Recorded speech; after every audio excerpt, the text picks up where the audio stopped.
Seachtamh chud go scéalta na seachtaine Tuairisc. Seachtain inar léarch gur caintú gaeilge iad níos lú ná leat na ngádaí atá ar dúilgus an Gaeltacht. Dúir ag an gáda síochána tá líomhachtas an Gaeilge ag cearcha seacht fan géad a bhfuil na heagreachta is stáisiún na Gaeltachta. Ardú é sin ar an tíocha cuig fan géad a bhí an cuig bliana hin, ach tá céad an aníos le gceis go fóil in na ngáil agus mayo, áitina bhfuil Gaeilge líofa ag níos lú na fiche fan géad sa na Gardaí a bhíonn ag obair san Gaeltacht. Tá ceist na líomhachta take chun cín rions uaireanta agus táchán na huachtaránachta a mélann phobal. Séimhnich an seachtain seo gur bhí Heather Humphreys a tarráine ag fan na Gaelchan seasamh don táchán, agus dúirt an tír ar Gaeltachta go bhfuil sí an Gaeilge dá neamhreach lé an táras óhaint amach. Dúirt Humphreys go an Gaeilge a bhí ag ar scoil cáilte aice, ach gur thug sí cuairt ar an Gaeltacht in Ghabhar sa 60 le linse a bheith ina hara agus go bhfuil sí chun an teanga ólam má hátar ina huachtaránaí.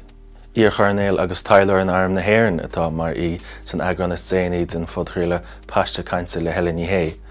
Cha éman ó seochrú tréimh sé ar dúilgus sa Libán agus pléin sé le helinn a híal san arm agus ceist an bheán airthir.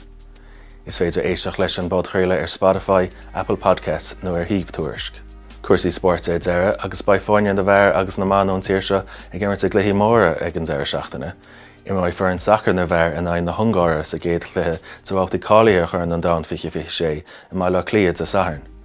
Sa rugby, tá fear an ban na héireann tríd go dtí na bátaí ceithre ceannis a gcuireann an dán atá arsú le sasna i láthair na huaire, ach tá seans acu críochnú ar mhórgrúpasaí má an siad an ceann is fearr ar nua héileann sa dúna.